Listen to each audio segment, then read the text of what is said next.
আসসালামু আলাইকুম রাহমাতুল্লাহ। আপনারা দেখছেন সাফাই গ্রুপ ফার্ম, আমি আছি সঙ্গে মেহেদি হাসান।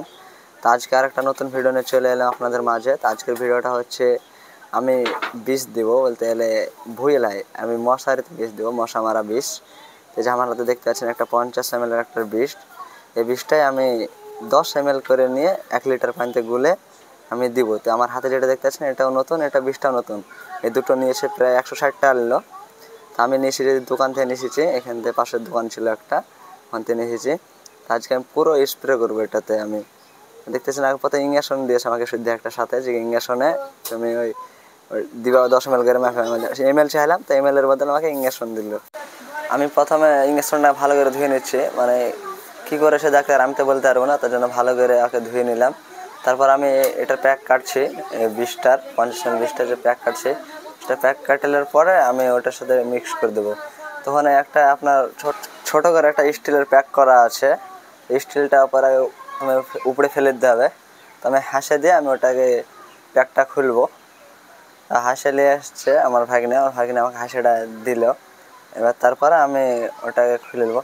আর এখানে প্রচুর মশা, মানে আমি বাইরে বসে আছি তো প্রচুর মশা, অনেক কি বলবো, মশার জ্বালাতে একদম বৃষ্টি কিনে লিখতে হলো। এবার মশা শেষ করেছে গোটরোগে, মশারি দিয়েছি, ওর ভিতরে থাকে ওগুলাকে মারতে তো হবে, তার লাগে এবার আমি বিষটা কিনে নিলাম। যেগুলো ভিতরে থাকবে মশা টাঙানোর পরও যেগুলো ভিতরে থাকবে সেগুলা তো মরবে।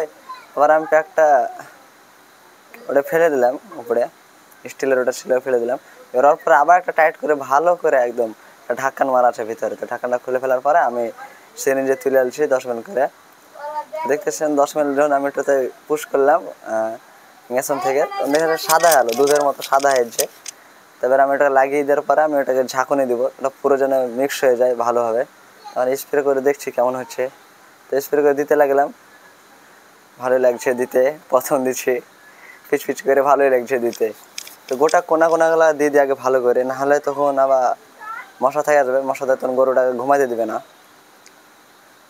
কেমন লাগছে দেখে বলবেন সবাই। গরুটাকে দিয়ে দিচ্ছি ভালো করে গায়ে, আর মশা না লাগে, গসা যেন না বসে গায়ে গরুর। ভিডিও এখান থেকে পরে দেখা হবে ইনশাল্লাহ। আসসালামু আলাইকুম রাহমাতুল্লাহ।